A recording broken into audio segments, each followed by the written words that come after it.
Paramedics stepped up their strike today. More came out to walk the picket line and are chanting "no contract, no deal." Meanwhile, the federal mediator is going back and forth between the union and Gold Cross, trying to negotiate a contract.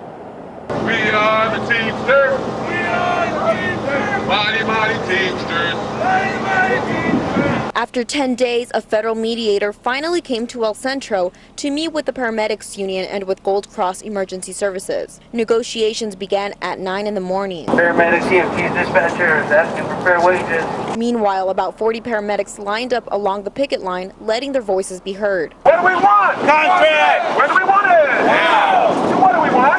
Contract. When do we want it? Now. The mediator first met with Union President Phil Furious inside of this trailer right across the street from Gold Cross. According to a document Gold Cross provided 13 on your side last week, the Paramedics Union wanted a $4 pay raise, bumped up in increments over the next 3 years. Furious now tells 13 on your side the union is seeking a pay raise totaling $2.20 over 5 years. We came back and we said we would take a 5-year agreement with certain wage increases. And what equaled out to basically 50 cents a year for the first 3 years of the agreement, and then right around 35 cents, depending on your classification, 35 cents, a little higher, a year for the last 2 years. The mediator took this proposal to Gold Cross.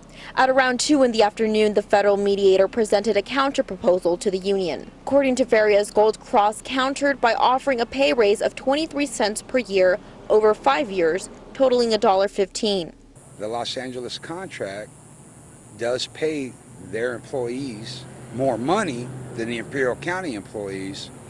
So when they handed us that offer, it was minus the wages that are paid to San Diego and Los Angeles. While the union says both sides are still far apart in reaching a new labor deal, Jimmy McNeil, owner of Gold Cross, says otherwise, claiming 27 cents over a 5-year contract is all that separates the two sides. You know, it seems hopeful. I mean, it really does. I mean, that the initial demands of a $4 increase, which amounted to roughly about 50% increase, they've come way off of that. We asked Gold Cross why it doesn't pay paramedics in Imperial Valley equal to its employees in Los Angeles. McNeil says the cost of living and other economic factors do not add up the same way. Their unemployment rate is much lower than it is here. Down here, there's a high unemployment rate. That factors in when you're providing the service to the community.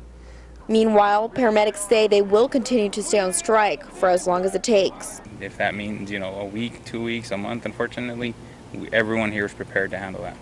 The federal mediator is expected to be back on Thursday. Reporting from El Centro, I'm Grecia Aguilar, 13 on your side.